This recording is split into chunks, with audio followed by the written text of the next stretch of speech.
What's going on, YouTube? It's your boy Seth the Line Surgeon, and you already know what time it is. Tips to talk.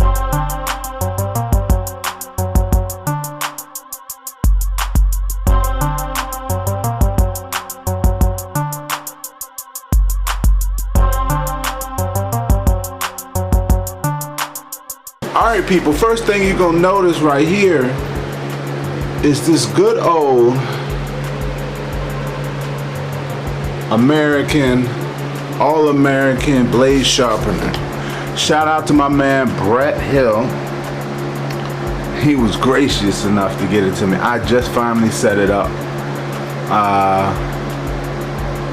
Sharpened a couple of blades with it. I'm gonna show y'all how you use it. I don't even know if you can see that.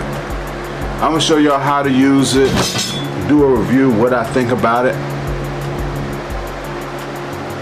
It's okay. Maybe I just gotta get used to using it, but it's okay.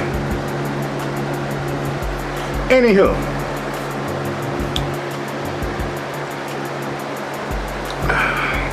as y'all have been following, if y'all have been following me, I'll probably notice I had a, I guess what you guys will consider a rough week. First of all, let me get this out of the way. Somebody just commented on one of my videos and said that my trailer won't withstand the winds on the highway, bro. Like, what did you think I'm building it with? Like wall tacks and sticky glue? Like, bro, I'm gonna tell y'all this about me, right? Hold on, I got something on the camera. I'm gonna tell y'all this about me, right?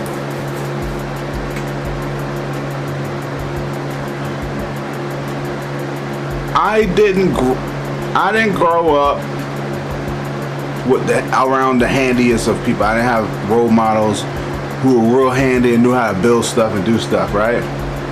But the difference, and I think because of that, the difference with me is I am a problem solver. I will figure stuff out. I'll take stuff apart, figure out how to do it, figure out how to build it, research how to do it. I have a problem with overbuilding. I don't even know what the word is. And what I mean by this is, in my mind, I'm like, since I don't really know exactly the correct way to do this, the best way to do it is to overbuild it. For instance, I built a hamper, right? I built a hamper for us. My wife, we had a corner area in our bedroom that was kind of awkward, and I said I could build a hamper slash bench to fit this area, right?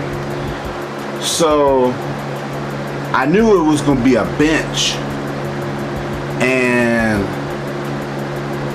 so I said it needs to be strong. So I built this thing with 2x4s. Needless to say, when I was building it on the deck, I'm like, man, this thing is solid, it's nice. When I went to lift this thing up, bro, that thing was like lifting up a house. You get what I'm saying? And so I guess I say all that to say, when I'm building, and then when I built this shed over here, this little carport type thing that I never completed, overbuilt it. I said, I'm gonna make sure this thing doesn't collapse. So I'm doing the same thing. Trust and believe. I'm doing the same thing with this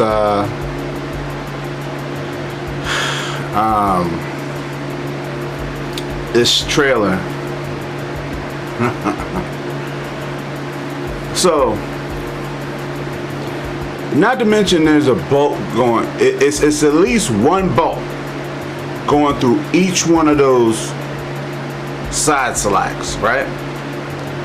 What y'all saw, the frame is 6 post on the side. Is one bolt going through each one of those, right? Not to mention that the wood, that which has been there for like 4 years, is already bolted on, right? The wood is already bolted on, right? That's why it's been there all these years. Then, now, once I get those studs up, studs, that's the word I'm looking for, I have screwed screws in the studs through the wood. Then, on the bottom of those studs, I have L brackets connecting it to the floor. 6 L brackets on those studs. Then I'm not done. On the front part, I have my little place where I put my hand tools. In that place where I put my hand tools, I have 3 4x4s that I have bolted to the trailer, right? Took me forever to drill through all that. I have another front post that I have screwed to that 4x4, which I am going to screw to the top, which I'm going to do cross rafter type things before I put the roof on. If that thing blows off my trailer, bro, I must have been driving in a hurricane. Real talk. Like, I've seen trailers that's not gonna be built this well.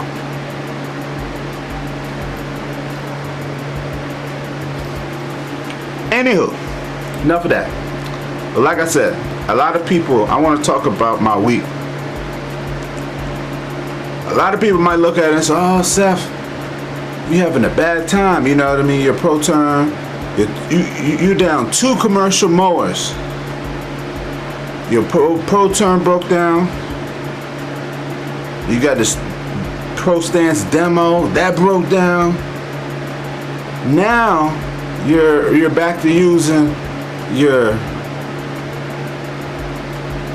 Mustang residential mower and the walk behind.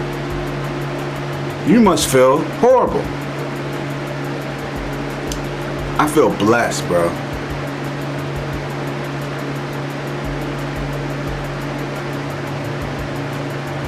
Because I didn't have to have that Mustang. You know what I mean? And if push come to shove, I got out here and I walk behind everything, bro. If I had to, it'd take me all week, because I got some big yards. But I walk behind everything. It's only a couple of bolts to pull that, couple of bolts to pull that, whatchamacallit off, the plate, the mulching plate off. And then I might even get a Velcro or something, and I go to town, bro. You gotta do what you have to do, bro. Like, I just love this. That's why I said a lot of people might say, oh, you must be disappointed, bro. I love this. Like, a thing about me, I'm gonna tell you about my personality. I have always been a procrastinator, as y'all probably can tell. I've always been a procrastinator, right? And what it has done to me is it had made me work well under pressure. And so I used to do graphic design, right? So somebody would ask me to do a project or something, and they'll tell me like a month in advance.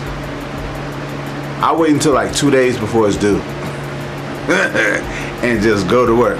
I could have, because sometimes I just felt like if I start working on it like 2 weeks in advance, I'm still gonna come back and try to re-edit it and whatever.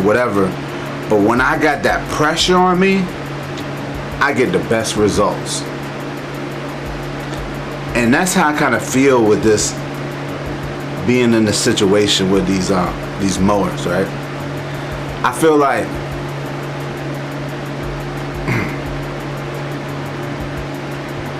I just love being under pressure. Like, I love having a whole bunch to do and a little time to do it, and I gotta figure out how I'm gonna get across 3 different parts of town in one day and get all this stuff complete, and I end up working some magic and getting it all done. I love that, bro. So I mean, and you know, I guess I say this because you know, everybody has their own problems. I have my own problems, but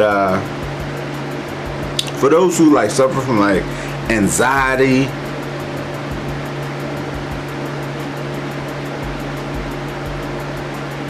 I would say it was a lot more stressful when I was part-time. It'd be so frustrating when I used to be sitting at work all week. Like, it was so crazy. I would legit sit at work from 8 to 4, sunny, warm, good weather. 3:30 come around, here come that overcast. 3:45, we getting a little drizzle. Soon as I get in my car to head home, rain. And it's just like, bruh, I was trying to get off work and do some cutting. So that's frustrating right there. But now that I'm full-time, it's just, man,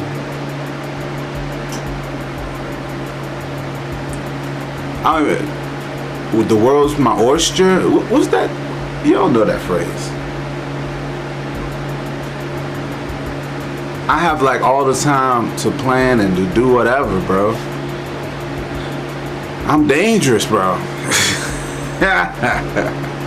And so I'm super excited about this trailer. It's not so much, I'm excited about the storage, you know, being able to take the stuff out the back of my truck and put it into this trailer build that I'm doing.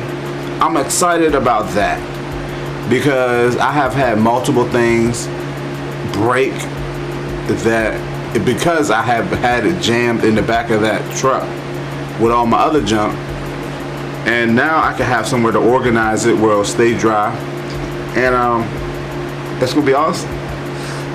So yeah,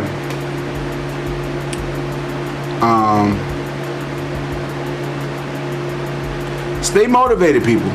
Your stuff break down, always have a backup. Always have a backup. I know, you know, I say that, and you might say, Seth, some people might say, Seth, I can't afford to have a backup right now. I know. It was times where I didn't have a backup either, and I was risking it all. You know, I was out here with one mower, you know, 1 0 turn, 1 push mower, 1 trimmer. And you just gotta do what you gotta do until you can get to the point. You're gonna eventually get to the point where you can get a second mower. And when you get that second mower, don't be so quick to sell your old mower, especially if it's still running good, you know? Anywho, thanks for watching. Comment, subscribe, stay tuned. Yes, sir.